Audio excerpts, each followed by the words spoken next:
কোথাও যদি আমরা ট্রেন জার্নি করে ঘুরতে যাই, তাও আবার সেটা যদি রাত্রিবেলা হয়, তবে ডিনার করা কিন্তু সেখানে মজাই আলাদা। সেই মতো আমরা ঘর থেকে সমস্ত খাবার কিন্তু প্যাক করে নিয়ে এসেছিলাম। কষা কষা আলুর দমের সাথে ছিল কড়াইশুঁটি কচুরি, আর ড্রাই চিলি চিকেনের সাথে ছিল রুটি। শেষ পাতে মিষ্টিও বটে ছিল।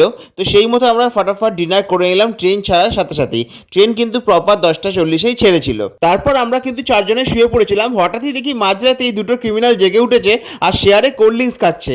তো এই ভিডিওটা আমি রাখলাম প্রমাণের জন্য, যদি পরে অস্বীকার করে। তারপর আমরা যেখানে যাচ্ছিলাম তার ঠিক আগের স্টেশনে ট্রেনটা দাঁড়িয়ে ছিল, নাহলে কিন্তু ট্রেনটা কিন্তু আগেই ঢুকিয়ে দিত। তো অবশেষে আমরা এখানে পৌঁছে গেছি। নেবে আমরা হাঁটছি, আগে দেখতে পাচ্ছ বাবা মা যাচ্ছে।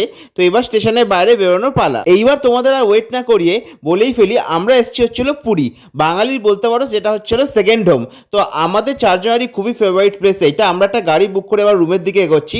পরের পাঠে বাকি সমস্ত ভিডিও ডিটেলস নিয়ে আসছি। দেখতে হলে সাবস্ক্রাইব করতে কিন্তু ভুলবে না।